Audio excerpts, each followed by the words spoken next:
মানে বড় মিয়া। বড় মিয়া। বড় মিয়া। আচ্ছা, বড় মিয়া দাঁত বয়স কেমন ভাই? এটা অল দাঁত।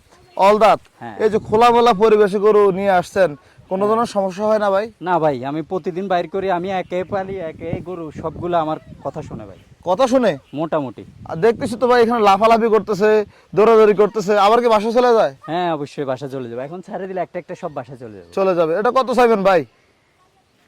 ভাই আসলে দাম তো বেশি চাওয়ার দরকার নাই, এটা 3,30,000। 3,30,000 চাওয়া দাম। জি ভাইয়া। ওজনটা কেমন হবে ভাই ধারণা? এটা 9.5 মন। 9.5 মন।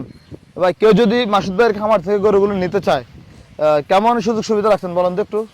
ভাই ফেনী কুমিল্লা যদি কেউ এখন আপনি বুকিং দেয়, জি। তাহলে কোরবান পর্যন্ত ফ্রি, আর ফেনী কুমিল্লা যাতায়াত ভাড়া ফ্রি। মানে কি কোরবান পর্যন্ত রাখার যে খরচটা এটা ফ্রি? হ্যাঁ।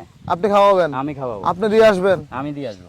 আচ্ছা আচ্ছা, তাহলে সরাসরি এই আপনার খামারে আসতে হবে আগে? আগে খামারে আসতে হবে, খামারে আসি, আমার গরু দেখি, গরু খাওয়া দাওয়া দেখি, সব কিছু দেখে তো গরুকে ক্রয় করতে। আচ্ছা মাসুদ ভাই, এই যে খোলামেলা পরিবেশ, এখানে কি ছেড়ে দিয়ে দেখাতে পারবেন? হ্যাঁ অবশ্যই, যে যা। আচ্ছা আচ্ছা ভাই, প্রচুর ঘাস। হ্যাঁ ছাড়ে দাও। মাশাআল্লাহ ভাই, এত ঘাস হওয়ার কারণ কি? ইউরিয়া দিছেন নাকি? হ্যাঁ হ্যাঁ, এগুলা আসলে চাষের ঘাস তো, এগুলা আচ্ছা। আমরা জমি নিয়ে হয়, এগুলো আমরা চাষ করা লাগে না, এগুলা খালি একটু সার মেরে দিলে যথেষ্ট। যথেষ্ট। হ্যাঁ। আচ্ছা।